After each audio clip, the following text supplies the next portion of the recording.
तो UGC roll back, we support UGC, ऐसे नारों से आपकी भी फीड भरी हुई होगी।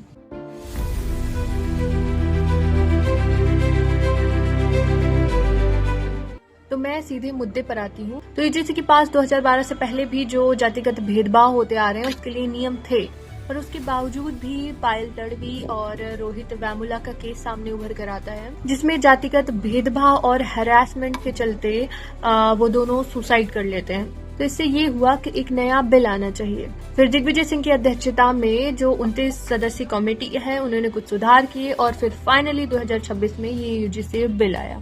और आगे मैं इस बारे में बात करने से पहले आपको एक चीज जरूर सजेस्ट करूंगी कि आप यूजीसी का जो ये ऑफिशियल डॉक्यूमेंट है उसको जाकर एक बार खुद से पढ़िए। अगर आप इसे पढ़ते हैं तो आपको इसके प्रोस पता चलेंगे, आपको इसके कॉन्स पता चलेंगे और आपका जो ये आर पार देखने का नजरिया है कि या तो हाँ या तो ना, या तो सपोर्ट ही करो या तो हटा ही दो, ये नजरिया शायद कुछ हद तक आपका खत्म हो सकता है। तो अगर इसकी प्रॉन्स की बात करूं मैं, तो सबसे बड़ा प्रॉन तो यही है कि जो कास्ट डिस्क्रिमिनेशन हो रहा है, जो जातिगत भेदभाव हो रहे हैं वो खत्म हो जाएंगे और इक्वलिटी मिलेगी और समता बढ़ेगी। पर इसका जो सबसे बड़ा कॉन्स है वो ये है कि फॉल्स कंप्लेंट करने वाले पर कोई जुर्माना नहीं है। और दूसरी सबसे बड़ी चीज ये है कि इसमें डिस्क्रिमिनेशन का कोई डेफिनेशन निर्धारित नहीं किया गया है। पहले जो यूजीसी के नियम थे उसमें शोषित वर्ग में केवल एससी और एसटी आते थे, लेकिन ये जो नया बिल आया है यूजीसी का उसमें शोषित वर्ग में एससी, एसटी और ओबीसी आ चुके हैं और शोषक वर्ग केवल जनरल को निर्धारित कर दिया गया।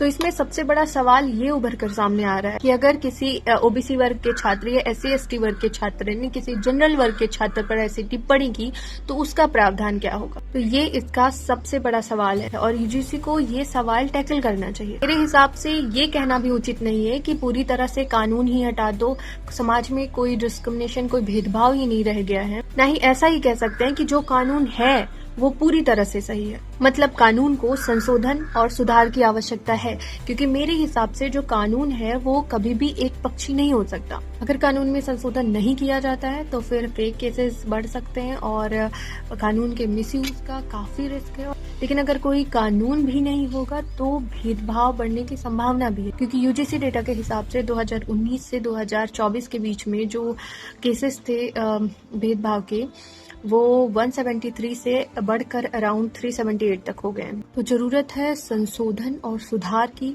और एक निष्पक्ष नजरिए की। हाल एडिटिंग के दौरान ही एससी का बहुत बड़ा अपडेट आया है, जिसमें एससी ने इस नए बिल पर रोक लगा दी है और उसने कहा है कि सरकार को एक बार फिर से विचार करने की जरूरत है और कुछ नियमों में बदलाव करने की जरूरत है।